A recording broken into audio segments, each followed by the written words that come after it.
Hello students, welcome to union Pathshala. कैसे हैं आप सब? मैं हितांशी त्रिवेदी। हमने स्टार्ट किया था क्लास 12 बायोलॉजी का second chapter sexual reproduction in flowering plants, ठीक है, जिसमें हमने अभी तक फ्लावर का स्ट्रक्चर पढ़ लिया। ओके, हमने पढ़ा कि फ्लावर जो है मेन रिप्रोडक्टिव ऑर्गन है प्लांट का, जहाँ पर सारा रिप्रोडक्शन का प्रोसेस होता है। ओके, फिर दो टाइप के फ्लावर्स पाए जाते हैं, यूनिसेक्सुअल एंड बाईसेक्सुअल। ठीक है, यूनिसेक्सुअल जिसमें या तो सिर्फ मेल सेक्स ऑर्गन रहेगा या तो सिर्फ फीमेल सेक्स ऑर्गन। बाईसेक्सुअल जिसमें मेल और फीमेल दोनों सेक्स ऑर्गन्स प्रेजेंट रहेंगे। ओके, देन हमने पढ़ा मेल सेक्स ऑर्गन, जिसमें हमने स्टार्ट किया था स्टेमन से। ओके, मेल सेक्स ऑर्गन हमने स्टार्ट किया जिसमें हमने स्टेमन के बारे में पढ़ा था, स्टेमन के स्ट्रक्चर को पढ़ा था।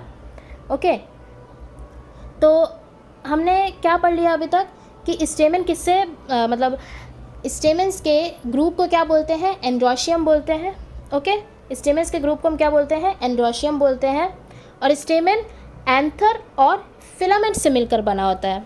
ओके, स्टेमन एंथर और फिलामेंट से मिलकर बना होता है, और एंथर जो है वो बाइलोब्ड स्ट्रक्चर है, यानी इसके पास दो लोब्स हैं। ठीक है, एंथर के पास। और स्टेमन का मेनली काम क्या होता है? पॉलन ग्रेन्स को बनाना, पॉलन ग्रेन्स का फॉर्मेशन करना। फिर जब हमने एंथर को ट्रांसवर्सली कट किया था तो हमें ये स्ट्रक्चर मिला था। ओके, ये स्ट्रक्चर मिला था। तो ये हो गए एंथर के दोनों लोब्स। ठीक है, दोनों लोब में पाए जाएंगे दो दो थीका। ओके, यानी चेम्बर्स, ठीक है, जिनका नाम है थीका। देन हर थीका के पास एक सर्कुलर राउंड सा स्ट्रक्चर होता है, पॉकेट जैसा, जिसे हम कहते हैं माइक्रोस्पोरेंजियम। ठीक है, यही माइक्रोस्पोरेंजियम जब मैच्योर होते हैं तो पॉलन सैक बनाते हैं, और ये पॉलन सैक में पॉलन ग्रेन्स बनते हैं, स्टोर होते हैं बन के। ओके, और ये दोनों लोब आपस में जिस टिश्यू से कनेक्टेड होते हैं वो टिश्यू हो गया कनेक्टिव टिश्यू। ठीक है, और एंथर की आउटर मोस्ट लेयर जो कि उसके प्रोटेक्शन का काम करती है वो हो गई एपिडर्मिस। इतना हमने पढ़ लिया था। ओके, आज हम पढ़ेंगे एक माइक्रोस्पोरेंजियम के स्ट्रक्चर के बारे में। ओके, हम पढ़ेंगे आज माइक्रोस्पोरेंजियम के स्ट्रक्चर के बारे में। तो चलिए स्टार्ट करते हैं। ये हमने ले लिया एक माइक्रोस्पोरेंजियम। ओके, ये सर्कुलर राउंड जैसा स्ट्रक्चर, ये हो गया एक माइक्रोस्पोरेंजियम। अब माइक्रोस्पोरेंजियम के अंदर ये जो भरा हुआ है क्या है? ये है स्पोरोजिनस टिश्यू। ठीक है, इस माइक्रोस्पोरेंजियम के अंदर भरा हुआ है बहुत सारा स्पोरोजिनस टिश्यू। ठीक है, हम जानते हैं टिश्यू मतलब क्या होता है। टिश्यू यानी ग्रुप ऑफ सेल्स। ठीक है, टिश्यू यानी ग्रुप ऑफ सेल्स। तो इस स्पोरोजिनस टिश्यू में पाई जाती हैं microspore mother sales. Okay, sporogenous tissue में पाई जाती हैं माइक्रोस्पोर मदर सेल्स, जो कि माइक्रोस्पोर बनाएंगी। ठीक है, और वही माइक्रोस्पोर से बनेंगे पॉलन ग्रेन्स। समझे? स्पोरोजिनस टिश्यू में पाई जाती हैं माइक्रोस्पोर मदर सेल्स, जो कि माइक्रोस्पोर बनाएंगी, और इन माइक्रोस्पोर से बनेंगे पॉलन ग्रेन्स। समझ गए? अब ये जो माइक्रोस्पोरेंजियम है ना, ये 4 वॉल्स की लेयर से घिरा रहता है। ओके, तो माइक्रोस्पोरेंजियम की सबसे बाहरी जो वॉल है, सबसे बाहरी लेयर जो है, सबसे पहली लेयर माइक्रोस्पोरेंजियम के बाहर की, वो है टेप्टम। ओके, सबसे बाहरी लेयर कौन सी है? टेप्टम। ओके, टेप्टम जो कि एक बाइन्यूक्लिएट स्ट्रक्चर है, बाइन्यूक्लिएट वॉल है, यानी सिंगल न्यूक्लियस नहीं, इसके पास दो दो न्यूक्लियस होते हैं। ओके, टेप्टम का काम क्या रहता है? टेप्टम का काम रहता है नरिशमेंट देना, न्यूट्रिशन देना, खाना देना स्पोरोजिनस टिश्यू को। क्यों? क्योंकि यहाँ पर बन रहे हैं बहुत सारे पॉलन ग्रेन्स। ओके, यहाँ पर बनेंगे बहुत सारे पॉलन ग्रेन्स जिन्हें न्यूट्रिशन चाहिए, है ना, जिन्हें नरिशमेंट चाहिए बनने के लिए। तो ये नरिशमेंट कौन प्रोवाइड करता है? टेप्टम प्रोवाइड करती है। ओके, फिर जब हम टेप्टम के ऊपर जाएंगे तो फिर हमें एक वॉल की लेयर दिखेगी, ये जो आपको पिंक कलर की दिख रही है, जो कि सिंगल न्यूक्लिएटेड है, यानी एक ही न्यूक्लियस है, और उस वॉल का नाम है मिडल लेयर। ओके, उस वॉल का नाम है मिडल लेयर। फिर मिडल लेयर के ऊपर एक और वॉल की लेयर है, ये जो ब्राउन कलर की आपको दिख रही है। ओके, ये भी है सिंगल न्यूक्लिएटेड, यानी इसके पास भी है एक ही न्यूक्लियस। ओके, और इस वॉल का नाम क्या है? इस वॉल का नाम है एंडोथीशियम। ठीक है, जो कि सेल्यूलोज की बनी होती है। एंडोथीशियम सेल्यूलोज की बनी होती है। और इसका काम क्या रहता है? जब यहाँ पर पॉलन ग्रेन्स बन जाते हैं ना, तो एंडोथीशियम जो है एंथर को फाड़ती है। ठीक है, मेनली इसका काम एंथर को फाड़ने का है, जब जिससे कि यहाँ पर बने पॉलन ग्रेन्स जो है वो बाहर निकल जाए। ओके, तो ये काम है एंडोथीशियम का। अब एंडोथीशियम के ऊपर जो लेयर है वो है एपिडर्मिस। ठीक है, यानी एंथर की आउटर मोस्ट लेयर, हमने पढ़ा था ना एपिडर्मिस, जिसका काम क्या है? प्रोटेक्शन का काम है। ओके, तो ये 4 वॉल लेयर्स हैं एक माइक्रोस्पोरेंजियम के बाहर।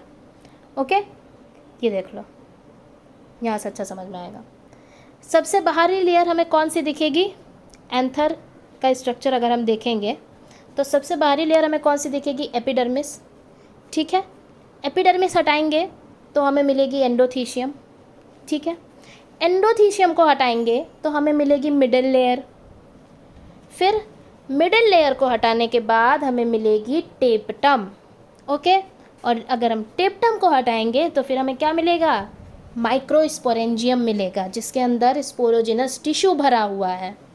ओके, टेपटम जिसका साइटोप्लाज्म डेंस होता है और इसके पास एक से ज़्यादा न्यूक्लियस होते हैं। ओके, अब इन 4 वॉल लेयर्स को याद करने का एक तरीका भी है, आप इसको ऐसे याद रख सकते हो, एपी एंड मीटा। ठीक है, epidermis, endothecium, middle layer, tapetum. Okay, epi and meta, epi and meta wall layers of microsporangium. समझ गया?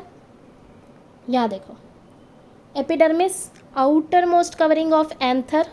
ठीक है, एंथर की सबसे बाहरी कवरिंग एपिडर्मिस, जिसका काम क्या है? प्रोटेक्शन। ठीक, एपिडर्मिस के बाद आ गई एंडोथीशियम। एंडोथीशियम किसकी बनी हुई रहती है? सेल्यूलोज की। ठीक है, एंडोथीशियम सेल्यूलोज की बनी हुई रहती है, hygroscopic in nature and helps in dehiscence of anther.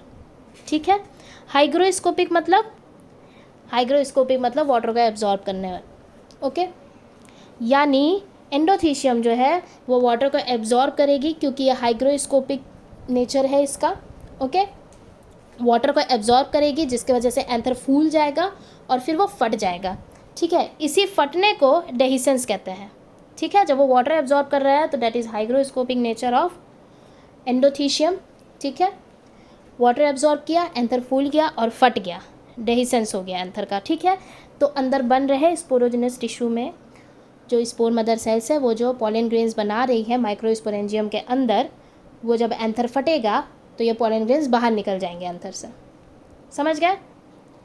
अब स्पोरोजिनस टिश्यू क्या पाए जाते हैं इसमें? Spore mother cells, microspore mother cells, जो कि माइक्रोस्पोर बनाएंगी और उनसे फिर बनेंगे पॉलन ग्रेन्स।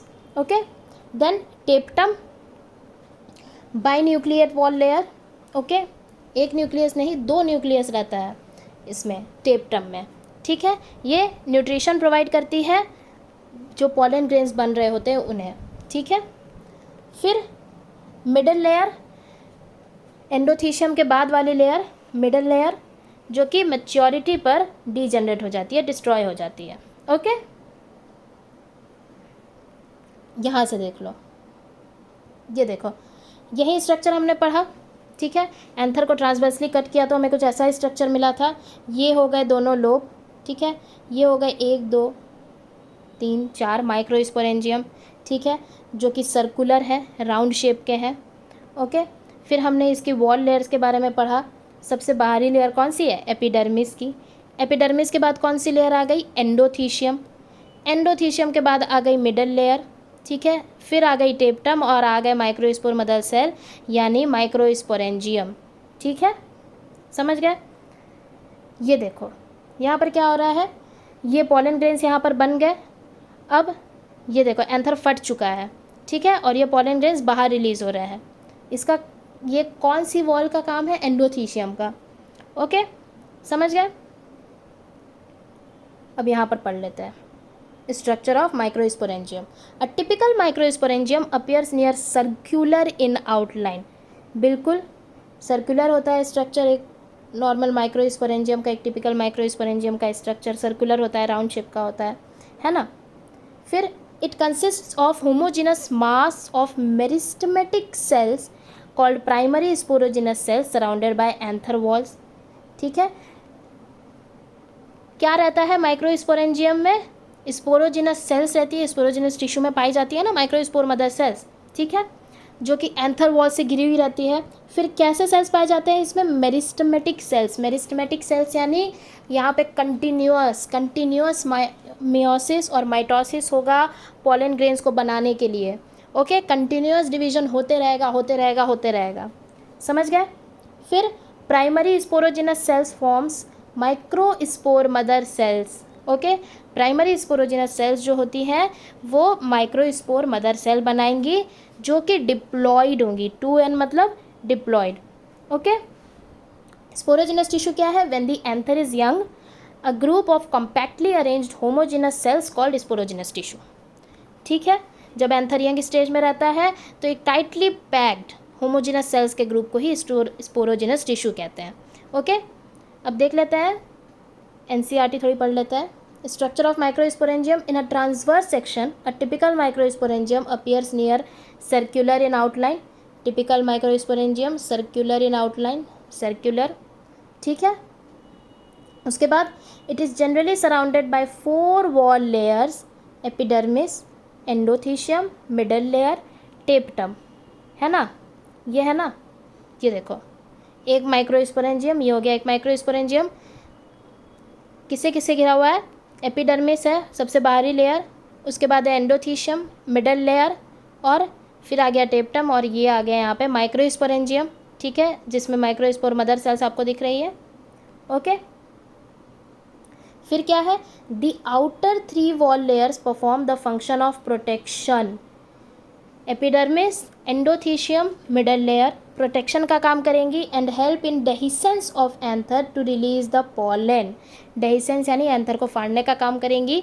ठीक है, टू रिलीज द पॉलन, जो पॉलन ग्रेन्स बनेंगे उनको बाहर जाने के लिए, ठीक है, उनको बाहर निकालने के लिए एंथर से। The inner most wall layer is tapetum. सबसे आउटर मोस्ट कौन सी हो गई? एपिडर्मिस। सबसे इनर कौन सी लेयर हो गई? टेपटम हो गई, जो माइक्रोस्पोरेंजियम के पास रहती है। ठीक है, इसका काम क्या है? It nourishes the developing pollen grains. जो माइक्रोस्पोरेंजियम में पॉलन ग्रेन्स बन रहे हैं उन्हें नरिशमेंट प्रोवाइड करना, खाना, न्यूट्रिशन प्रोवाइड करने का काम किस वॉल का है? टेपटम का है। ठीक है, cells of the tapetum possess dense cytoplasm. Tapetum के सेल्स में कैसा साइटोप्लाज्म होता है? डेंस होता है and generally have more than 1 nucleus. एक से ज़्यादा न्यूक्लियस पाया जाता है। ठीक है, बाई न्यूक्लिएट स्ट्रक्चर है इसका टेपटम का, 2 न्यूक्लियस पाए जाते हैं, एक नहीं। Can you think of how tapetal cells could become binucleate? यानी क्या कह रहा है? टेपटम के जो सेल्स हैं, इस वॉल के जो सेल्स हैं, वो बाई न्यूक्लिएट कैसे हुए? सिंपल है, सेल डिवीज़न तो आप लोग जानते ही हो। एक सेल, सबसे पहले उसमें न्यूक्लियस का डिवीज़न होगा, ठीक है, जिसे हम कैरियोकाइनेसिस बोलते हैं। कैरियो मतलब क्या हुआ? न्यूक्लियस। काइनेसिस मतलब क्या हुआ? डिवीज़न। ठीक है, तो सेल डिवीज़न में सबसे पहले न्यूक्लियस का डिवीज़न होगा, देन फिर 2 सेल्स बनेंगे, साइटोकाइनेसिस होगा। ठीक है, 2 सेल्स बनेंगे। ओके, तो यहाँ पर क्या हुआ होगा टेप्टल सेल्स में कि कैरियोकाइनेसिस तो हो गया लेकिन साइटोकाइनेसिस नहीं बना। यानी न्यूक्लियस तो डिवाइड हो गया, न्यूक्लियस तो बन गया, लेकिन ये 2 सेल्स में डिवाइड नहीं हुआ। ठीक है, तो इससे बन गई टेप्टम की जो सेल्स बाई न्यूक्लिएट। ओके, ये हो गया इसका आंसर। ठीक है, फिर स्पोरोजिनस टिश्यू का definition. When the anther is young, a group of compactly arranged homogeneous cells called sporogenous tissue occupies the center of each microsporangium. ठीक है, समझ गए? आई होप आपको यहाँ तक अच्छे से समझ में आ गया होगा स्ट्रक्चर ऑफ माइक्रोस्पोरेंजियम, कि माइक्रोस्पोरेंजियम किन किन वॉल्स से घिरा रहता है और उन वॉल्स का क्या क्या काम है। ठीक है, अब नेक्स्ट हम पढ़ेंगे कि माइक्रोस्पोरेंजियम में पोलन ग्रेन्स बनते कैसे हैं। ओके, नेक्स्ट हम पढ़ेंगे माइक्रोस्पोरेंजियम में पोलन ग्रेन्स बनते कैसे हैं।